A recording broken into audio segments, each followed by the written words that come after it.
શહેર કોંગ્રેસ પ્રમુખ.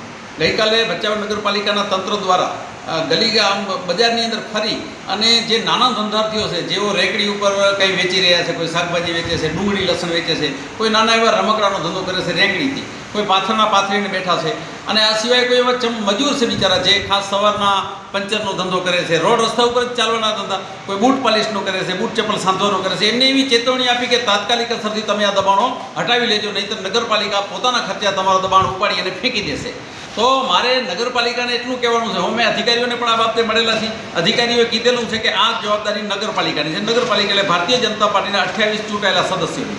ભારતીય જનતા પાર્ટીને જ્યારે ભચાઉના નાના નાના માણસોએ વોટ આપીને જ્યારે એમને ચૂંટ્યા છે, હવે એ લોકો એમના નખોદ કરવા નીકળે હોય એવું લાગે છે. સરકારી દવાખાનાની આજુબાજુ 4 રસ્તાને 4 કોર પાકા બાંધકામ કરેલા દબાણો છે. એ દબાણો એમને નથી દેખાતા. એમને નોટિસ આપી, એમને કહેવા ગયા. નગરપાલિકા સામેના પાકા દબાણ છે, દુકાનો છે ને, મોટા ભાગની એ જમીન ઉપર સરકારી જમીન જ છે. એ દબાણોને એમને કીધું હેતુ ભંગ કરી અને જે 100-400 રહેણાંકના પ્લોટ માટે ફાળવેલા હતા, આ પ્લોટ ઉપર પાકા બંગલાઓ બની ગયા, બિલ્ડિંગો બની ગઈ છે.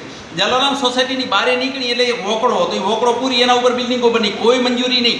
એને નગરપાલિકા કહેવા જશે ખરેખર નહીં. એ કારણ કે રાજકીય લોકોના છે, રાજકીય મોટા માથાઓના છે, એટલે એમનાથી ડરે છે.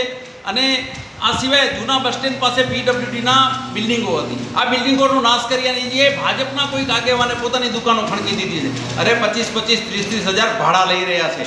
તમારે વિચારવું જોઈએ, જે ભાડા લઈએ છે એમને કાંઈ નથી કહેવાનું. અને જે નાનો માણસ 300-400 રૂપિયા કમાઈ અને એના નાના બાળકોને જે પોષણ આપી રહ્યો છે, દેશની જે જીબીટી જે આપણી એક આવક છે એમાં પોતાનું યોગદાન આપી રહ્યો છે, એને તમે રોકી રહ્યા છો.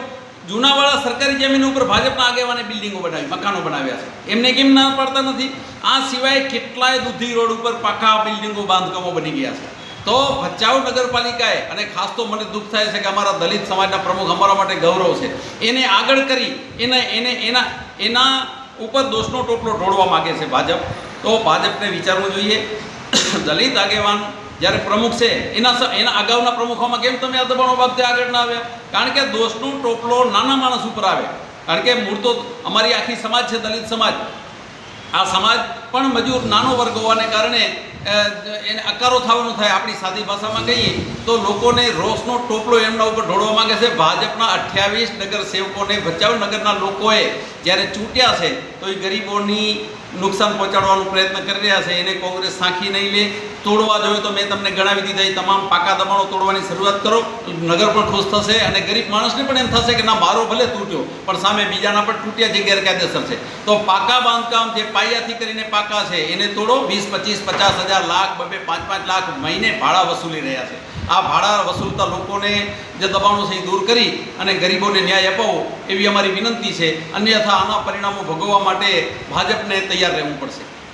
મૂળ ભાજપના આગેવાનોને અહીંયા જે કેબિનો નાની નાની બિચારા કોઈક રોજી રડી રહ્યા છે ને, એ હટાવીને ભાજપના લોકો પોતાના માણસોને બેસાડશે. પોતે જ ભાજપના જે કાર્યકરો છે એમની પરચીઓ વેચે છે, અને જે બુટલેગરો છે ગામમાં જે ખોટા ધંધા કરવા માટે જેમનું આખું નગરને એ લોકો એવું બાનમાં લેવા માગે છે કે જેમાં કોઈ નાનો માણસ, સારો માણસ ટકવો ન જોઈએ. માત્ર અમારા લોકો જ આ દબાણો કરે અને કોઈ બીજો નાનો માણસ ક્યાંય દબાણ નહીં. આ રેકડી સહી દબાણ નથી, પાથરનું સહી દબાણ નથી. સાંજે ઉઠીને હાલ્યો જાય છે બિચારો.